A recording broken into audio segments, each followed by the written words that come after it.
साल 2008 मुंबई शहर पर एक ऐसा हमला हुआ जिसने पूरे देश को झकझोर कर रख दिया। हर तरफ खौफ था, गुस्सा था और दिल में एक सवाल था, आखिर कब तक। इस हमले ने हमारी सुरक्षा एजेंसियों की नींद उड़ा दी थी। यह साफ हो चुका था कि दुश्मन सिर्फ सरहद पार नहीं बल्कि हमारे बीच भी मौजूद है। वो लोग जो खाते तो इस देश का है लेकिन वफादारी किसी और से निभाते हैं। ऐसे गद्दारों को पहचानना और उन्हें जड़ीबूटी से खत्म करना अब देश की सबसे बड़ी जरूरत बन चुकी थी। हर कोई इंसाफ चाहता था लेकिन यह लड़ी आसान नहीं थी। दुश्मन का कोई चेहरा नहीं था, कोई नाम नहीं था।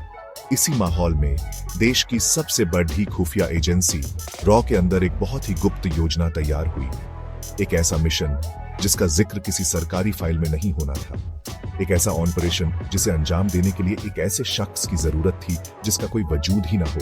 एक परछाई, एक साया जो अंधेरे में रहकर देश के दुश्मनों पर नजर रखे और उन्हें उनकी सही जगह पहुंचाए। इस मिशन को नाम दिया गया ऑपरेशन शैडो और इसे पूरा करने के लिए जिस जासूस को चुना गया उसे भी एक नया नाम मिला, शैडो। यह एक ऐसे सफर की शुरुआत थी जहां देशभक्ति की कीमत अपनी पहचान खोकर चुकानी पीढ़ी ढहती है। शैडो का काम आसान नहीं था। उसे उन लोगों को ढूंढना था जो सिस्टम का हिस्सा बनकर देश को अंदर से खोखला कर रहे थे। ये गद्दार नेता, अफसर या बड़े व्यापारी भी हो सकते थे। उनका नेटवर्क बहुत गहरा और खतरनाक था। उन्हें पकड़ लेना मतलब एक ऐसे जाल में हाथ डालना जहां हर कदम पर मौत का खतरा था। लेकिन देश की सुरक्षा से बढ़कर कुछ भी नहीं था। शैडो को तैयार किया गया, उसे हर तरह की ट्रेनिंग दी गई। उसे सिखाया गया कि कैसे भीड़ का हिस्सा बनकर भी अनदेखा रहा जाता है, कैसे बिना कोई सुराग छोड़े अपना काम किया जाता है। शैडो अब सिर्फ एक इंसान नहीं बल्कि एक हथियार बन चुका था। एक ऐसा हथियार जो देश के खिलाफ उठने वाली हर साजिश को नाकाम करने के लिए तैयार था। यह मिशन इतना खुफिया था कि रॉ के कुछ चुनिंदा अफसरों के अलावा किसी को इसकी भनक तक नहीं थी। शैडो की कोई पहचान नहीं थी, कोई परिवार नहीं था, कोई अतीत नहीं था। अगर वो इस मिशन में पकड़ जाता तो सरकार उसे अपना एजेंट मानने से साफ इनकार कर देती। वो अकेला था, बिल्कुल अकेला, लेकिन उसके दिल में सिर्फ एक ही जज्बा था, देश की सेवा। उसे पता था कि यह रास्ता कांटों भरा है। हो सकता है कि इस रास्ते पर चलते चलते वो खुद भी गुम हो जाए, लेकिन उसने वो चुनौती स्वीकार की, क्योंकि कभी कभी देश को बचाने के लिए कुछ लोगों को गुमनाम ही रहना पड़ता है। शैडो हमेशा से शैडो नहीं था। एक वक्त था जब उसकी भी एक पहचान थी। उसका नाम था विवेक श्रीवास्तव। रॉ का एक होनहार और जांबाज अफसर। पिछले 12 सालों से वो देश के लिए अपनी जान दांव पर लगा रहा था।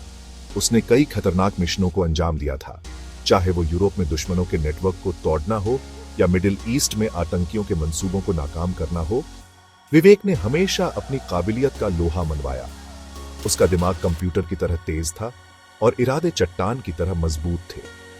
वो उन लोगों में से था जो बातें कम और काम ज्यादा करते हैं। उसकी इसी खूबी की वजह से उसे इस सबसे मुश्किल मिशन के लिए चुना गया था। विवेक की जिंदगी अब पूरी तरह बदलने वाली थी। उसे अपनी पुरानी पहचान, अपने रिश्ते, अपना सब कुछ छोड़ना था। सरकारी रिकॉर्ड से उसका नाम हमेशा के लिए मिटा दिया गया। अब वो विवेक श्रीवास्तव नहीं बल्कि सिर्फ शैडो था, एक ऐसा जासूस जिसका काम देश के अंदर छिपे दुश्मनों को ढूंढ निकालना था।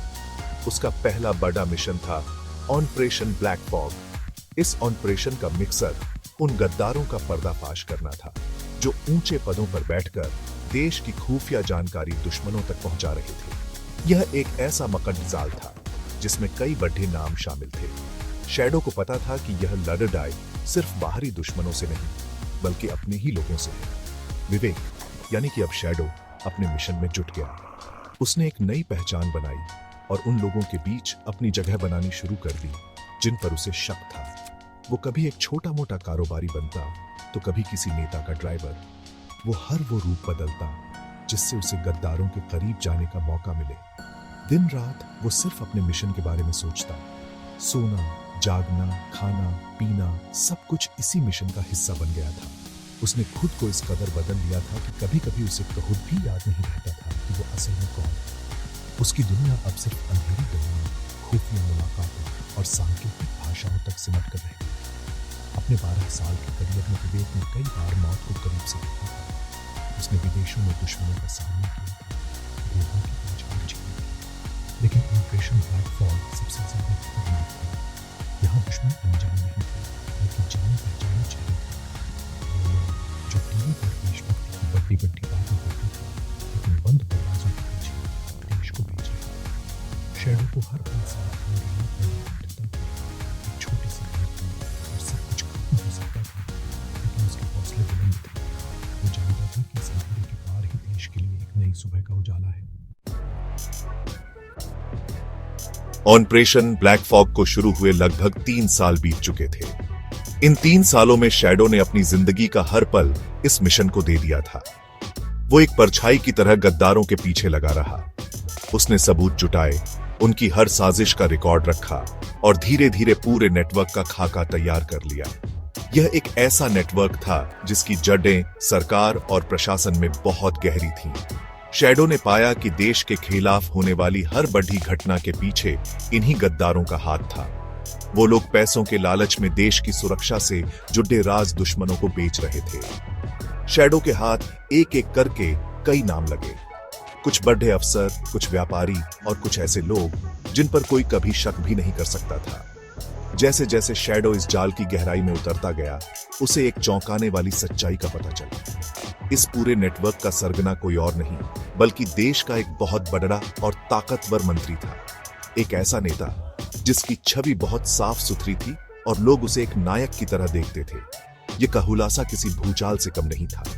शैडो ने अपनी जान पर खेलकर सारे सबूत इकट्ठा किए, कॉल रिकॉर्डिंग्स, बैंक ट्रांजैक्शंस और खुफिया मुलाकातों की तस्वीरें। अब उसके पास वो सब कुछ था जिससे वो इन देशद्रोहियों को बेनकाब कर सकता था। उसे लगा कि अब उसका मिशन पूरा होने वाला है और देश इन गद्दारों से आजाद हो जाएगा। शैडो ने अपनी पूरी रिपोर्ट और सारे सबूत अपने सीनियर्स को सौंप दिए।